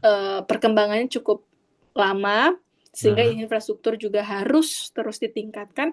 Ya kalau kita diam-diam doang nggak pernah ngasih pendapat ya ke stakeholder ya gitu-gitu aja lah Oh. gitu. Jadi gampang di Jambi ini kalau Mas mau tanya, Miss ini eksportirnya benar nggak dari Jambi? Saya bisa langsung cek. Karena Mm-mm. hanya orang yang ada dalam karantina yang pernah melakukan ekspor dari Jambi. Oke. Gitu. Karena kami satu grup dan Mm-mm. pelaporannya online di dalam WhatsApp. Bapak Mm-mm. Ibu, kami sudah mengajukan dokumen karantina, mohon disetujui. Kan ada nama perusahaannya. Mm-mm. Jadi selama dia tidak mengucapkan itu di dalam grup, sudah pasti bukan orang Jambi atau tidak pernah ekspor dari Jambi. Mm-mm. Gitu. Jadi mau dia di Kerinci kayak dia mau di Merangin kayak di Batanghari pasti tahu karena pusatnya hanya di kota Jambi Mm-mm. gitu untuk pengeluaran dokumennya. Tapi kan dokumennya sudah bentuk online. Iya. Jadi Heeh. tidak perlu datang ke kantor, hanya pelaporannya saja. Kalau di dinas-dinas itu seperti itu, Mas. Jadi nggak usah kesal, Miss ini kan saya sudah laporin di website, ngapain saya harus WA-WA mereka lagi? Mm-mm. Nah ya memang agak kekurangannya di sana ya. Jadi menurut saya ketika kita sudah sama-sama tahu kewajiban, kita pelaporan. Ya mereka tinggal ngecekin aja website gitu kan, kecuali kalau ada kendala. Cuma sampai sekarang memang di provinsi manapun ketika kita sudah membuat suatu dokumen pengajuannya tetap kita harus kasih tahu baik di email ataupun di WA gitu. Sampai sekarang sih seperti itu. Mm-mm. Gitu sih Mas. Mm. Mungkin itu sih ya kalau untuk di hari ini ada yang mau Mas tanyakan dulu? Mungkin yang tadi ya Miss ya, Hmm? kita kan ada perjanjian dengan supplier ya Miss. Ya, ya. Nah, kita kan harus ada keterikatan juga dengan mereka. Nah, itu kan biasanya kalau dari bulan 3 ada nggak Miss, mungkin format MOU dengan supplier begitu Miss? Ada nanti saya Ada bisa ya? share. Kalau di fasilitas juga ada kok sales Hmm. kontraknya bisa diubah atau Hmm. di-adjust ke jadi supplier. Atau yang paling mudah format yang kita pakai itu bisa Hmm. masukin ke AI. Nanti Mas kasih prompt siapa Hmm. suppliernya, apa yang mau di-highlight. Misalnya mau di-highlight itu Hmm. eh, pembagian uangnya atau Hmm. pembayaran uangnya atau mau di-highlight adalah penyediaan barangnya selama 1 minggu, bla bla bla bla. Itu bisa seperti itu. Oh gitu ya. Karena sebelumnya saya sempat udah pernah komunikasi juga kan, Miss, itu dengan beberapa supplier yang di Jambi lah gitu, Miss. Mm-mm. Waktu itu. Nah, jadi kalau mau lihat barangnya nanti sekalian nanti kita ada tanda tangan MOU juga nama mereka gitu, Miss. Betul. Nanti Heeh. tanda tangan MOU-nya bisa disaksikan oleh para saksi atau kalau lebih bagus lagi pakai Mhm. notaris. Jadi jangan buru-buru Mhm. gitu. Kalau mau pakai notaris kan lebih kuat lagi Mhm. gitu. Oke, siap, siap, Miss. Gitu Oke. sih. Paling Kita penting ke supplier. mm. Paling penting ke supplier. Ya karena kan kita tuh harus menjaga hubungan baik dengan supplier ya, Miss ya. Ya, selain itu ya untuk menghindari adanya yang tidak benar. Iya, karena ada dengar juga itu kayak ada mafia-mafia ya, Miss ya. Oh, Nah. banyak. Itu udah pakai Iya. perjanjian aja masih masih berani. Jangan kan ini deh, gimana ya? Heeh. Saya bingung juga sama mentality orang Indonesia. Mungkin saya nggak akan sebutin Hmm. barangnya apa. Hmm. Tapi pernah kita kena tipu sama salah satu supplier ya, Hmm. produk yang berbeda. Hmm. Itu tuh buyer sampai datang ke gudang, uang tuh udah masuk, Mm-mm. dan dia masih defensif kayak bilang kayak, oh, aku ada juga polisi kayak gitu. Jadi saya bingung ya mentality mereka-mereka ini kenapa gitu kok sudah dikasih duit. Ini kan berarti modal nggak kurang dong. Bayar juga baik, Mm-mm. dikasih waktu juga panjang gitu. Kok masih berani Mm. gitu. Jadi itu memang sudah mentality mereka aja mas. Itu nggak akan bisa maju kan ya orang-orang kayak gitu. Jadi ya just take it easy. Mm. Kasih quality control yang paling terbaik. Dan yang Mm-mm. ketiga, kalaupun kita melibatkan orang lain, kita harus bisa bertanggung jawab gitu. Nah, waktu itu memang orang yang menjadi kepercayaan kami di lapangan komunikasinya jelek. Itu dia Mm. terlalu percaya dengan supplier. Mm-mm. Kami sebagai pembeli datang ke sana ya tersinggung dong, kok malah seperti ini gitu. Padahal kita udah percaya apa segala macam. Dan Mm-mm. ya, kami selesaikannya kekeluargaan, tapi sudah sangat di blacklist, tidak akan pernah saya rekomendasikan produk itu kalau mau main di Jambi gitu, Mm-mm. karena sampai sekarang tidak ada yang jujur gitu. Produk itu nanti mungkin kalau masakan kesebut ya produknya, nah itu Mm-mm. tidak akan saya rekomendasikan kalau ambil dari Jambi, kecuali kita ketemu nanti sama supplier yang cukup bagus. Tapi kalau Pinang banyak Mm-mm. supplier kan member juga, Mm-mm. itu bagus-bagus. Mm-mm. Tuh, makanya mereka bisa eksis sampai sekarang. Iya, bahkan di supplier ada beberapa supplier ya, misalnya mereka sering nyampaikan gitu, mungkin ada trigger lah, mungkin sebelumnya misalnya Mm-mm. ya, pernah kena tipu. Jadi mereka bilang nanti kalau untuk jalan kesepakatan kita harus ada tanda tangan MOU, kemudian sekalian fisik juga mas ke sini katanya, gitu mis. Betul, betul. Heeh. Supplier seperti itu ya bagus ya. Mm-mm, ya mis. Gitu. Open gitu, jadi Bener. buat mereka. Karena mereka mengerti semua orang tuh punya resiko. Heeh. Gitu. Menurut saya lebih bagus yang seperti itu. Cuman kan kita tidak bisa mengenal itu dalam sehari ya Mas ya. Iya. Karena impresi kita waktu pertama ketemu super tuh bagus. Mm-mm. Gitu kayak ramah, orangnya saya aja bikin video konten di situ. Kok Mm. pas sudah dikasih duit malah kayak gitu. Nah, itu hal-hal yang bisa jadi kita temui Iya. gitu. Sudah punya tanda tangan pun udah ketemu kayak kita kan rasanya kenal gitu ya. Ternyata Mm. pas sudah ada uang, pokoknya akan berubah ketika ada uang masuk. Nah, itu udah mulai tuh. Jadi kita melihatnya ketika sudah ada kerjasama dalam bentuk uang. Kalau cuma di depan doang sih belum kelihatan. Tapi kalau sudah ada duit, macam-macam tuh mungkin. Ada yang bilang, hidupnya kurang, barangnya belum bisa masuk. Mm. Gitu sih. Mm. Oke, is there any question lagi dari Mas? Not Miss. Oke, cukup Miss.